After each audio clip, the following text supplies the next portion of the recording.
Hello, everyone, and good morning. Welcome to our live feed update for September 29th. I'm your host, Taran Armstrong, and I'm here today to update you on everything that happened yesterday on the Big Brother 25 live feeds. It was day 58 in the house, and I don't know where Pooya, again, I guess, must be oversleeping. I don't know what happened with Pooya, but I'm again here alone. Oh, wait, hold on. Would y'all think I overslept? Oh, I saw y'all getting ready to say it. I'm here. My coffee's here. It's a zombie. Yeah. Here's the thing. I made a coffee last night. Feeds came on. I saw the outcome, and you'll be proud of me, Taran. I did not drink that coffee. Yes. I did not drink that coffee this time. I went to bed. So I'm ready. I'm excited. Oh boy. Well, we do have some stuff to talk about, of course, here. That we have a new HOH. We had an eviction. Well, no, we had a resurrection last night. But then we had an HOH competition, and we have a new HOH, which new is kind of an interesting word for it, but we do have some stuff to talk about here. So let's get straight into it. There was basically nothing before the eviction. The feeds were down pretty much all day. They usually go down, come back, go down. But they were basically just off for the whole day. And, honestly, there was nothing happening anyway. Obviously, what we saw in the competition was that Cameron won the resurrection competition, and Jared was, I guess, fully taken out, like zombie taken out. And then Cameron came back in. They then played in an HOH competition where, in fact, Cameron won the HOH competition. First member of the jury, at the very least, officially to have made it to the jury phase is Cameron. Wow. Yep. Continuing stats-wise, continuing Cameron's streak of now having survived. Yesterday was day 58, which means he will survive at least until day 65, and then another full week. So he will survive until day 72 at the very least, having never gone through a week where he wasn't nominated or HOH or pretty much that's it. Or immune from other methods. He beats Frank's number at this point, I feel like, right? In terms of sheer weeks, probably, just because of all the back and forth. I mean, he was evicted. If you don't count the fact that he was evicted and came back, it might be close. Frank makes it to week 8, day 56. And technically Cameron was evicted earlier than that. So he, I think, will beat Frank's record, but only because of the zombie twist. Thank you, Twist. We appreciate you. Wow. Oh my God. Yeah. So with Cameron as the HOH, what will this mean? Well, he's been saying all week long that he wants to target Felicia. He wants Felicia out pre-jury. However, he was looking at Corey as the person he wants to target after Felicia. So the two people he has talked about targeting, Felicia, then Corey, Felicia, then Corey. A lot of people have been like, well, he's been known to say incorrect things in the past about his actual intentions. Maybe he's lying about Felicia. Maybe he really wants Corey. Maybe he's lying about both and he wants somebody entirely different. Maybe he'll just change his mind. Why would he target Felicia? She's not much of a threat. Well, that's what we're going to find out tonight, or at least we're going to get a better sense of it. So Cameron as the HOH is what we're dealing with. But first, Blue is upset about Jared leaving. She's going to be crying about it. She gets some support from her fellow house guests who give her a hug. She talks to Suri about it. And they talk about Corey in America. Blue tells Suri where she thinks things stand with everything. They hope that Cam goes after Corey. He's kind of talked about that, but if he does go after Felicia, at least that means that maybe Mimi will go to Blue. Suri says Mimi's a self-preservationist, and if she doesn't have Felicia, she's going to need somebody. And if you're the one talking to her, maybe you can be the one to pick her up. Suri thinks that if Corey leaves, America might go to Cam, which is not good. And so they want to try to prevent that if possible. She thinks that Corey really likes America, but America doesn't really like Corey like that.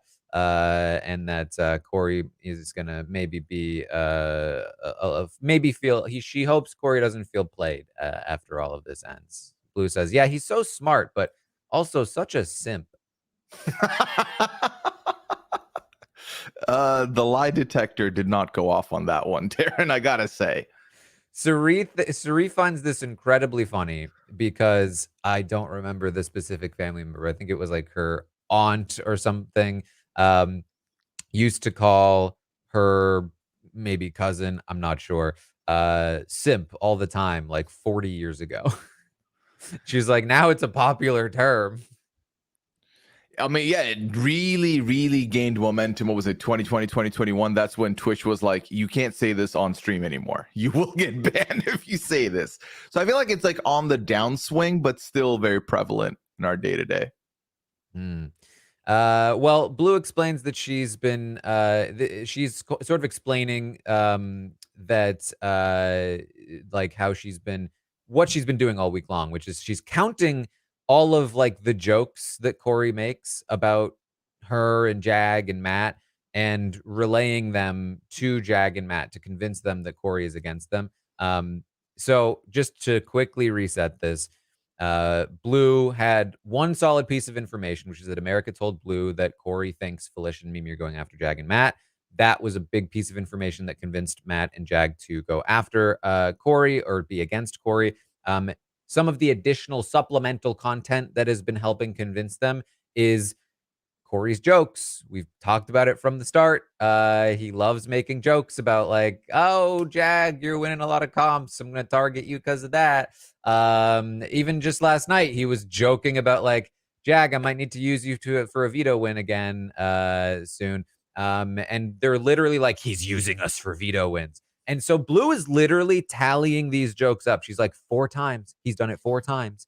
And just actively using it against him now. And so she explains how she's doing that to Suri. And she's like, yeah, and Jag was like, damn. But Jag, he's a very cautious player. He seems to not want to make a big move yet.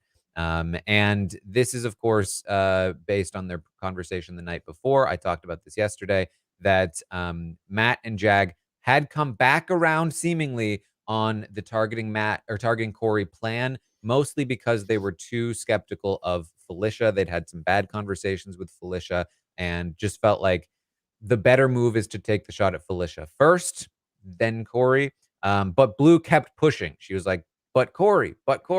And Jag was like, but it's too soon. But too soon. And also, can we just go to bed, please? And so there was that big sort of conflict the night before. So she's now explaining to Suri that she feels like Jag in particular is very cautious and you won't want to make that move yet. But keep all of this in mind because it's kind of important. It's absolutely important because you know what happens when one person's very vocal about taking someone out and you're not really hot on that person and you might want that person out. You might hit that realization that, hey, this person's really keen to do it. So if I just leave them in, they'll take care of it. I don't have to worry about it. I can focus on something else. Yes. Well, America ends up joining them. She's very upset about feeling useless and unable to win competitions. Suri says, well, everyone can feel that way because nobody's won anything other than Cam, Jag, and Matt. So what are we going to do? Do you have the statistic handy, Taran? Because as of last night, was it 76% of competitions since BB21 were won by men? It was 26% had been won by women, but now there's an additional competition, the 17th competition this season. My God. Won yet again by a man. So Yeah, that percentage has probably gone down again for a little bit at least, maybe down to 25, maybe down to 24, which would mean like 75% ish won by men since Big Brother 21. And I saw some posts about this as well, and I want to make it clear because I did talk about this when I mentioned the original stat, but it's not just these two sort of like seemingly small sections of the show where it's Big Brother 2 to Big Brother 8 and then Big Brother 21 to Big Brother 25. Those are just those are the ends of the spectrum. But all the way through, I've actually plotted it out on a graph. Like there's a very clear trend line going down throughout the entirety of the show's history. All of the seasons in between also have, again, like from Big Brother 8 to Big Brother 20, it's roughly 33% of competitions have been won by women. So it's like it just flat out goes down over time. And it's just so funny to watch people be like, but hold on, didn't you see that one comp that anybody could have won? How about those? And I've seen this too. When there were 16 competitions, somebody listed out, well, 8 of those competitions could have been won by anybody. And first of all, I disagreed with that premise in the first place. But even if you do agree with that premise, even you just, okay, 8 of the 16 competitions could have been won by anybody. That means that 8 of the other competitions couldn't have been won by anybody, which means that 50% of the competitions just locked up for athletic, usually dudes, which is exactly the point. Because if 50% are locked up by athletic dudes and the other 50% can be won by anybody, then you would expect athletic dudes to win 75% right. of the competitions.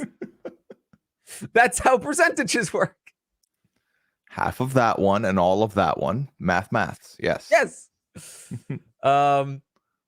Anyway, this is a very relevant conversation for this update, I promise, because it's something that they are going to continue to talk about in the house. The Cameron gets his HOH room. Blue talks to the cameras a bit. She says she trusts Suri 100%. She trusts Matt and Jag a lot. America and Corey. He seems hell-bent on Felicia, though. She says she's really gonna miss talking things out with Jared. He's a really good strategist. She's talking with Suri now, but Jared was just such a good strategist. She talks directly to Jared. She says, I'm gonna miss our late night chats and our kitty boo-boo time and my strategizing with you and your energy. And she starts crying. Still upset. Yes, that strategist, Jared, his mind is going to be missed in that house. That's for sure. But upstairs, after everyone leaves the HOH room, Matt and Jag stay and they celebrate with Cam. It's the Fugitives! The Fugitives, man. Let's go. They're super excited because this HOH competition was a puzzle. You might be saying, a puzzle? Aha. See? It's not physical. Except usually what happens in puzzles is that there's a lot of running back and forth, right? And just guess, who were the top 3 in the puzzle? We'll give you a second.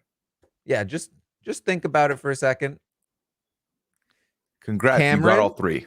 Matt and Jag apparently were 1, 2, and 3 in the puzzle by a decent margin, apparently.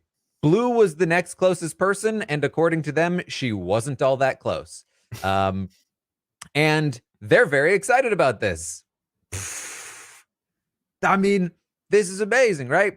They're like, man, really hope the next HOH is something physical so nobody else has a chance to win. Wouldn't it be great if it was the slip and slide?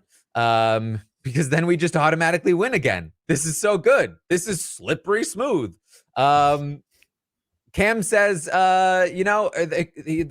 eventually people are going to try to split us up pit us against each other, but we're taking it down to the end. You know, America, the audience, America, they deserve this.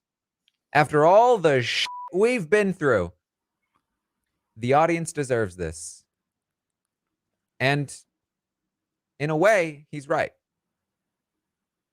Go on. We deserve this. We deserve to be punished. These last couple of weeks have really felt like time has been paused, and we've just been in the same timeline forever. Cameron winning again makes to that bookend. Now, my question to you is, if the three of them are so clearly ahead, doesn't it behoove Cameron to throw it to one of these two boys? He said he thought about it, but he was so focused on what he was doing, he didn't even look at where everyone else was. He just wanted to win. That old tunnel vision. Gotcha. Yeah. Yeah. I mean, listen, here's why we deserve this. When he says America deserves this, he's right. The casual audience is probably going to eat this up. Oh, they're loving it. Yeah. I saw that Cameron has the most DRs this season. Not even remotely surprising. Yeah. So, and I think there was a lot of people that wanted him back in. I've not ventured into the casual Facebook group in the last couple of weeks for my own sanity, but I think there's a whole celebration happening right now.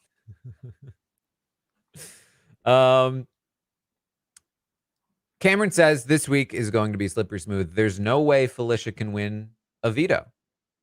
You know why? Because there's no luck vetoes.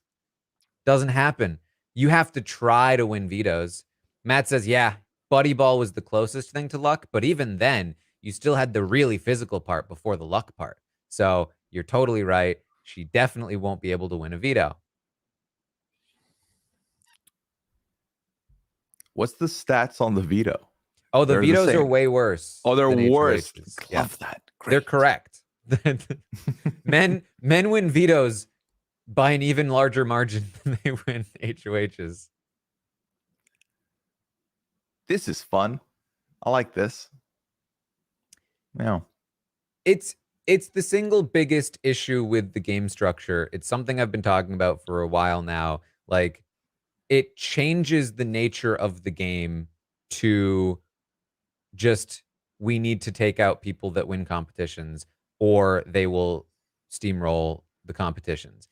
And it just falls into that pattern over and over and over again.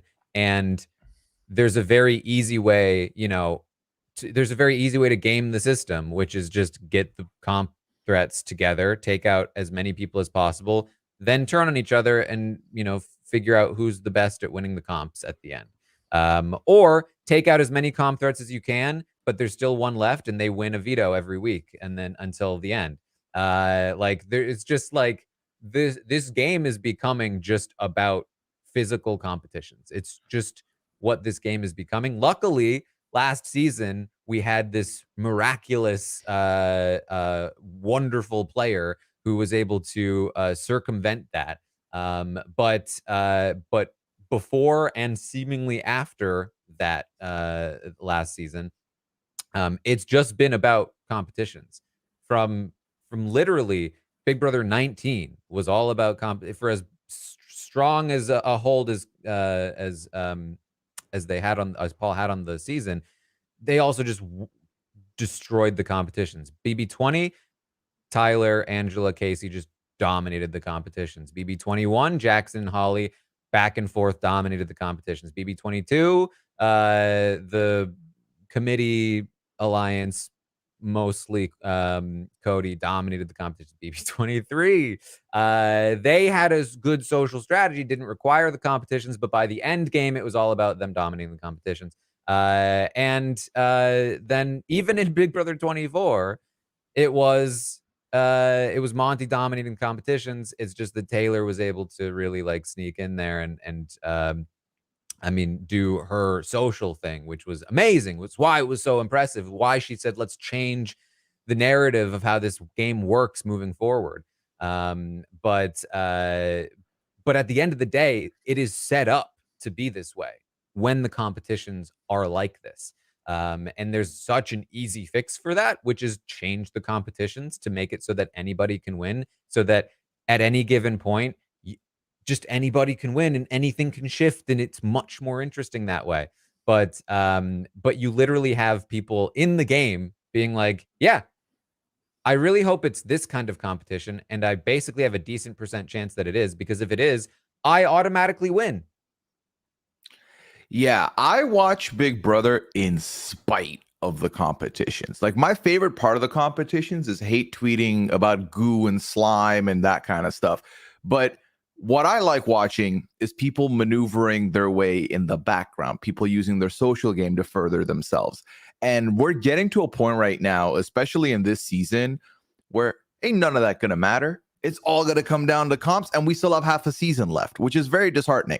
Now, that's not to take away from this cast of players who are definitely playing, who are definitely strategizing. Things are changing day to day. You're targeting this person, bad mouthing the other, letting all your secrets out, da da da da da da. So that's all fun. But when the results are kind of locked like this, brutal. Second thing, this season, we've had 2 people who got unanimously booted who are still in. Last week, we had 3 of them still big chilling in the house, and they've won majority of the comps, and now they're not going. So even in their universe where they have stuff that's luck-based, look who's benefited from that. The people that literally needed the one little chance to go home, and Jags less so, but Cameron literally had one window, Taran. They took that window, they booted him. He's still here, and he won the HOH this week. Yeah, which is why this twist is particularly egregious, because the game, they have turned the game into, you'd better take out any physical competitor who's winning competitions as soon as possible. Otherwise, you will never be able to beat them. And in this season, they have taken out 2 of them. And then they brought them both back in. Like, what are you supposed? And now they're both aligning together and dominating the competitions down to the, like, what are you supposed to do?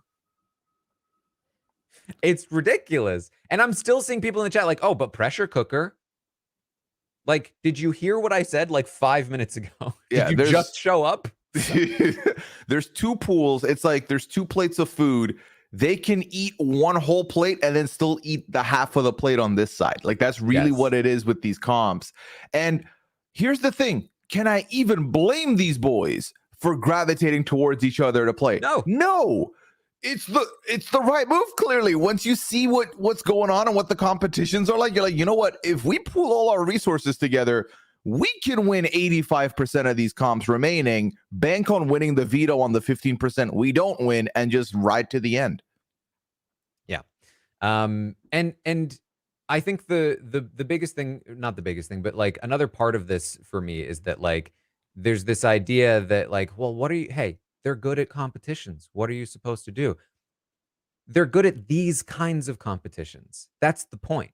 It's not even necessarily about adding more luck or whatever. It's about making the kinds of competitions that are more equitable to everyone involved. When you create competitions that are specifically doable by athletic people, you are, and then casting mostly athletic men, you are very much just like, you're basically it's like the wall. It's like the height thing on the wall. Like, you're casting a bunch of people who are the correct thing for the kinds of competitions that you're creating. Survivor does this better. Survivor has more equitable competitions, despite also being somewhat athletic. I mean, Survivor is a more athletic show in general. But Survivor competitions do more to spread out the kind of skill that you need to win them. Balance, dexterity, endurance. These are the kinds of things that spread the wins out a bit more on Survivor. On top of the fact that the competitions don't matter as much on Survivor, so it's doubly better in that way. Puzzles that are just, you're standing there and doing a puzzle, not running back and forth carrying pieces, kinds of puzzles. It's such a simple fix. And saying like, oh, these people are just good at competitions, what can you do, is so disingenuous, because no, you're creating the competitions. The competitions aren't just divined by a deity that can't be changed. You are designing the competitions. You can design competitions so that athletic men can't win any of them. And all of a sudden now they suck at all of them. Like, it's all about the kinds of competitions you design for the show. And if you make competitions that anybody can win, you get a much more exciting show, because now all of a sudden the concept of the game, where you have to be good with everyone, you have to make sure that you're strategizing properly and socially working your game so that you can be good in a scenario where anybody wins, becomes much more important. You can't just bunker down in a group of people and then just comp your way to the end. Yeah, I mean, my biggest thing with all of this is Big Brother is a game played in a house, and they try and get people from different walks of life, different builds. I'll keep it a stack. If I was to go play Big Brother, I don't think I win a lot of comps out here. I think, like you said, even if I'm good with puzzles, if I got to also keep that cardio up and the back and forth and like keep my mind there and it's all happening real quick, I don't think I'm going to last there. Which I think, to your point, also with Big Brother, you winning one comp, winning the HOH gives you so much more power than winning an immunity in a Survivor season. That's safety for one.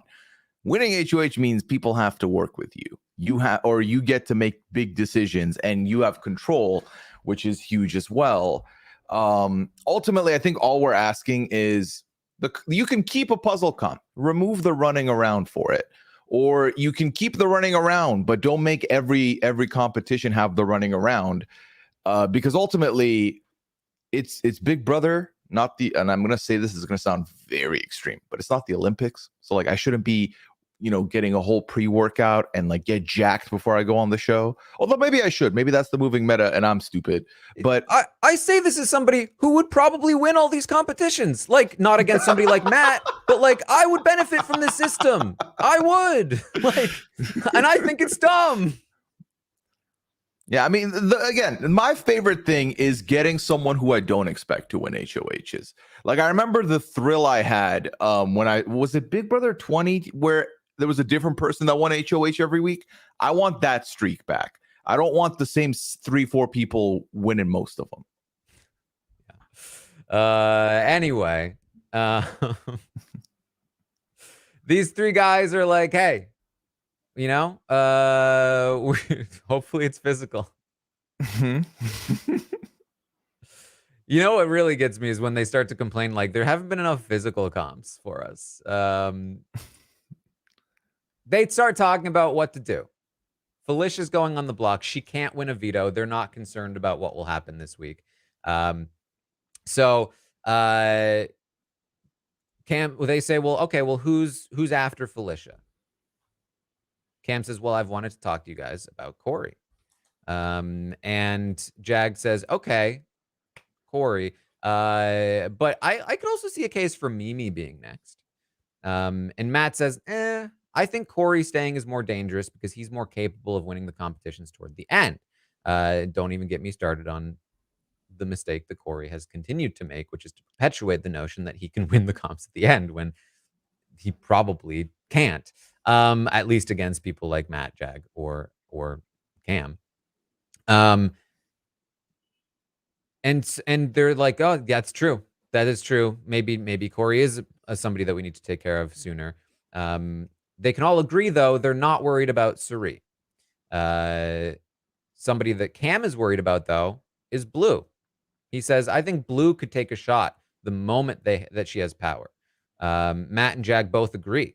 Jag says, if we're going to have a fourth, it should be Bowie. And Cam's like, for sure. Wait, like, you're serious? Yeah. It's Bowie Jane. She's our solid fourth. I've been saying this. Cam is super excited that Jag also feels this way about Bowie. He was not expecting it. Jag says, yeah, Blue, she's a selfish player. Bowie is a team player. And that's why I said to remember the interaction that Blue had with Jag the night before, where Blue continued to push Corey over and over and over after Jag had made it pretty clear that he didn't really want to go in that direction. He sees Blue as pushing her own agenda. Bowie is much cleaner in the way that she handles these kinds of things. She's very willing to be like, hey, I agree with you, Corey is a problem, but let's talk through what the best move is. And so Jag seemingly is feeling a bit on Blue and on Bowie. And so they all agree Suri and Bowie are the people they're not going to target. They're off the table. They're the two people they basically would want to bring down to the final 5 with them. And just like that, you kind of have their map set out. I think that I think one of the big things that worked against Blue is this. First of all, the comparison to Bowie. Yes, Blue will be doing more of her own thing. Will be pushing to do maybe a move that she wants more than the agreeable Bowie by the, from the outside looking in. But then also, I feel like Blue being closer in the comp kind of might push that a little bit, might help that. And with Suri, I mean, this is the thing with last week. No comps, no noms, nothing. Suri put in work, and she's coming out in a place where she's not really going to be looked at. I think also not performing well on the comps does help that quite a little bit. So they say, okay, well, after Felicia, we're looking at Corey, America, Blue, Mimi. And Jag brings up another point. He says, the problem with taking Corey out is that we don't want America teaming up with Blue. And this point, I think, changes Cam's mind, at least in this moment. He goes, whoa, that's a good point. I've been thinking Corey first because he's the biggest threat. But you're right. We do need to look at who teams up with who if we take people out. And if America, Blue, and Mimi all team up after Corey leaves, that's bad for us. Matt pushes back on this a little bit. Matt seems to be more on the Corey train in terms of targeting him. But Jag is making solid points to Cam. And Jag says, I think it might make sense to keep both Corey and America in so that Blue stays against them. That's why I think Mimi going next makes sense. Now, of course, Jag is pushing this because he's worried about Mimi targeting him, which he should be. And he's trying to get Mimi to be the first one out. And he's making a good point in that Blue is always going to be after Corey. Then Corey can be after Blue. And if we keep them all in together, if you keep Corey in, it prevents Blue and America from teaming up. So taking Mimi out next makes a lot of sense. And Cam says, I think that's a great point. I think you're completely right. I hadn't thought of that. And I'm like, where did this Cam come from? And he says, so maybe it's Mimi first. I think you're onto something. Matt says, well, hold on. What if we gave Blue the HOH so that she takes out Corey? Then America will be pissed at her and they won't team up. I'm like, okay, that's true. That could work too. So maybe the loose list here is Felicia, Mimi, then like Blue, Corey, America, Suri, and Bowie are the last people to go. Maybe. And so that's their general thought process here with the Fugitives. The main point being that right now, the nominations will probably look something like Felicia and Mimi, with Felicia as the target. Nobody is going to use the veto on Felicia. Felicia can't win the veto herself. So this week is already done. And they're thinking next week, probably Mimi, unless they can get Blue the HOH, or maybe they'd consider something else. But that's the thought process. Yeah, and I think that's the hardest pill to swallow for me, is that realistically at this point my eyes are on the veto results Saturday to see if Felicia pulls it out or not. Because if she doesn't, I do think that the noms stay the same and she probably goes. Although there were some whispers on maybe not having Felicia leave last night. So this is Big Brother 25. The house could be doing a lot of talking this week. We'll see. Blue is going to start her anti-Corey campaign with Bowie for the week. She's going to just kind of start doing that. Corey and America are going to talk. America is feeling upset. What is America upset about? Oh, the competitions, right? I forgot about that. No, she's upset about something else. She's upset because she feels like she betrayed Blue. She says, Blue is starting to trust me. And he's like, what do you mean? It's like, you had to tell me that she was putting me up. She's like, no, I didn't. He's like, what do you mean? You really did. Like, we're kind of in this together. Like, you're not playing for the boys. Like, that's not what you're doing. And he's like, listen, I do want to make a big move. we'll get there. I just want to make sure we actually get there. I don't really know where this is coming from. Maybe America heard whispers of Blue saying she's not a girl's girl, and is concerned that her, like, America's a big fan of the show. She's deep in it. She talked about like trying to buy some Joseph's Joseph's comic Yeah, I think so. last year. Like, she's deep in the fan base. I think she probably knows,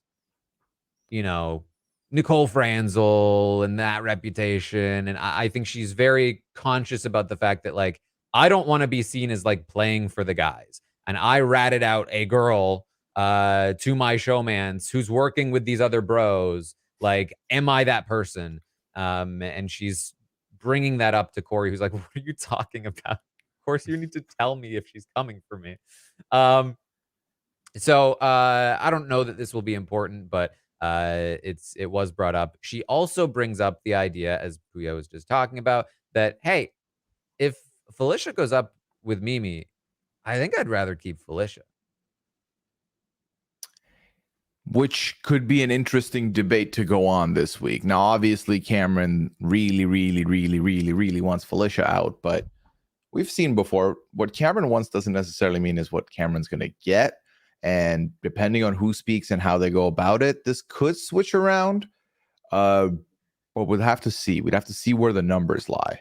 Yeah, I mean, if we look at, if, say, Felicia and Mimi are on the block, let's say Jag and Matt don't care enough to betray Cameron's desires, right, to vote out Mimi.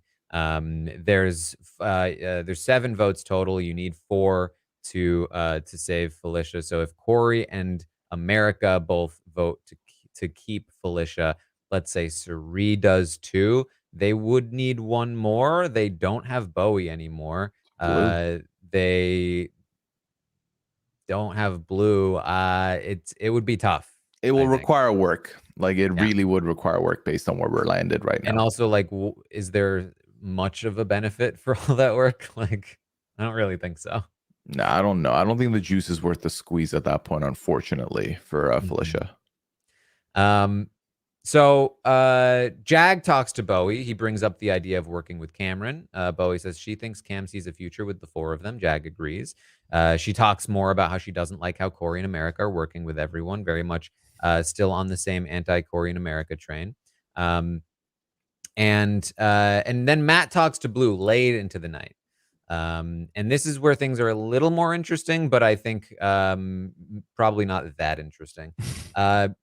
Matt talks about losing the HOH to Cam. He's kind of frustrated. He's very competitive. Doesn't like losing. He doesn't think he needed it, though. And Blue says, Cam is still a big target and a competitor. And Matt says if he makes it to the end, he's going to win. He's going to have to go. We don't need him to take shots. We can do it ourselves. And she says, well, after Corey and Felicia are gone, who's next for him? It's probably us. And I'm sure in Matt's mind, he's like, yeah, you. He says he hopes people will keep him around to beat Cam. So as long as Cam's in the game, they're going to need Matt in order to beat Cam.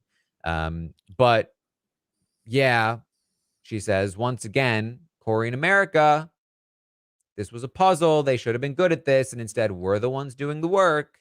Blue says, you know what? I don't think they're actually that smart, Corey and America.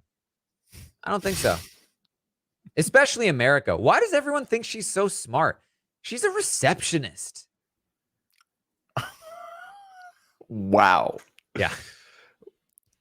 The receptionist can't be smart, Blue? No. Apparently not. Apparently occupation equals IQ. Yeah, what was Blue's occupation? Oh, God. Brand strategist? Oh, yeah, brand strategist. Yeah. Where's the strategy? All I've seen is you trying to get brand deals out here in these DRs. She says, is it a good idea to take Cam out next week? Or sorry, before that, Matt mentions he thinks the 4 should be himself, Jag, Blue, and Suri. That's what he's pitching to Blue. Now, it's worth noting that Matt knows how close Blue is to Suri. So when he says this to Blue, there's definitely a bit of this that could just be giving her what she wants to hear. But we also know that he's talking about bringing Suri deep anyway. So, just something to keep in mind. Then she says, is it a good idea to take Cam out next week? Matt says, well, if he doesn't win veto, we might want to look at the option.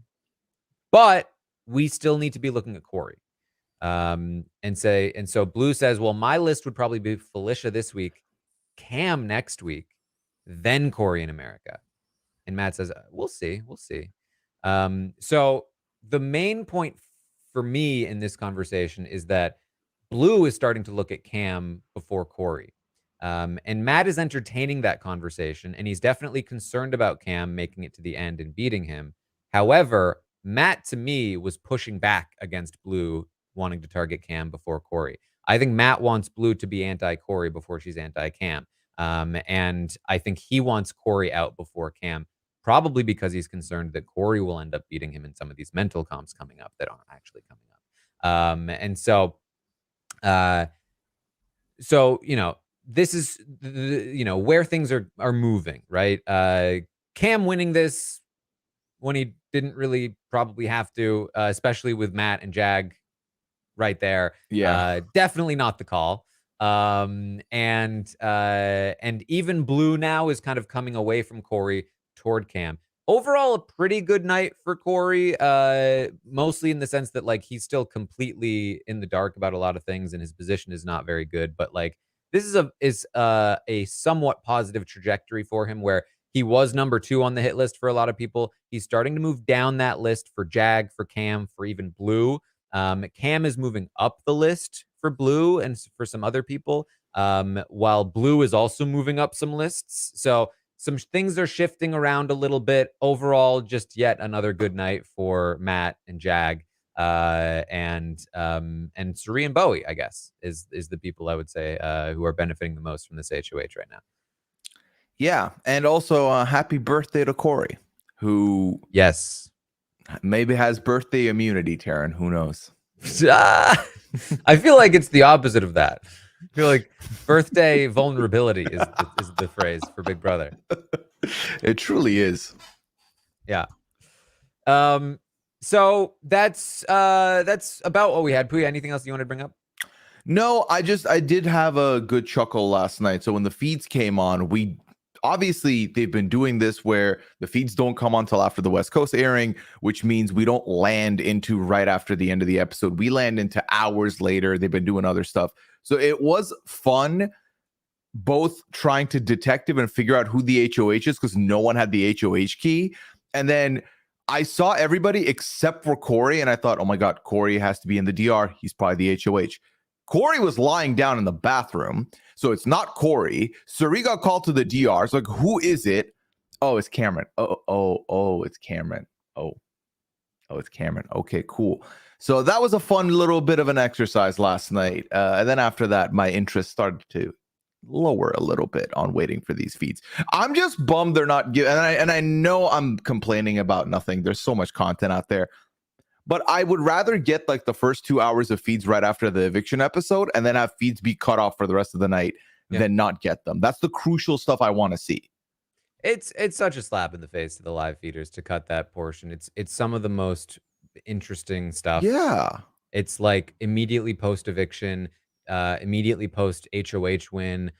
People are talking about what happened that night and they're talking about the new HOH, and there's just, even if nothing actually happens, it's just like the vibe is interesting, and it really sucks to miss out on it for really no reason at all.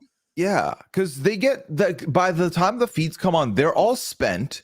All where I'm hearing is talks about how Captain Crunch is a really sharp cereal that'll hurt your mouth, which is not incorrect.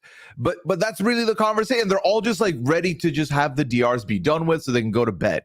So it's like, yeah, I would if I had to sacrifice a couple hours of feeds, I would for sure sacrifice the feeds we do get and then take the ones we're not getting. Well, on the bright side, I finally got to change the graphic. Silver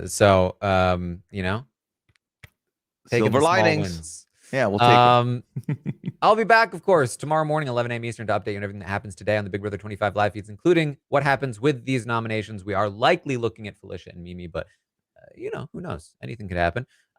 We will also be talking to Sophie Clark today about Big Brother, if you want to tune in for that. Another legendary Survivor player and winner. Very excited for that. Then we're going to be doing the Q&A, which is live for everybody. But if you are a patron, you can either call in, ask a question, or watch it after the fact, because it will be archived for you, but only if you're a patron. And then, as I said, tomorrow, update, find me over on Twitch, twitch.tv/Taran Armstrong, watching these episodes live, and over on Instagram for climbing stuff and all of that interesting thing to do things. Pooya, what do you got going on? Well, people can find me on Twitter at Pooyaism. You can find me on Twitch, twitch.tv/Pooya. I will be live tonight, 10 p.m. Eastern.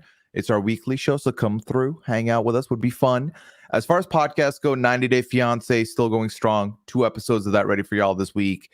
And then Traders Canada is coming on Monday at 10 p.m.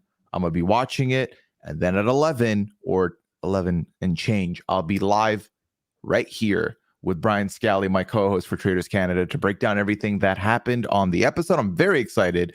Should be a fun time. And Taran, if people want to see how, first of all, Amon, you ducked last night. You don't have any players left in the draft, Amon. You lost everybody. Who was on Amon's team? Can we okay. Yes, he had Jared. He had Luke, aka Redacted, and he had Riley. Oh, there you go. Yeah. So yes, Amon, who has eaten a chapstick in the past, is now going to be eating some slop. That's right. Sorry, slop up. It's time. It's your time. We can't relate. You know how funny it is that I'm getting to talk this much smack when my team has Blue and Jag on it? It's great. I love it. Yeah, half of your team is an evicted player. Yeah, half of my team is an evicted player, and that evicted player was like one of the worst players, and now might be in one of the best spots as a player. So it's really, really weird, but I will stand on this high horse, and I will push him on off of it. So yeah, feeling good about that. But if you want to see who Taran and I drafted on the Survivor side of things, that draft was a lot of fun to do this past week as well, so you can check that out. Yeah. All right. Well, that's what we have for you today. Thank you all so much for joining us, and I will see all of you next time.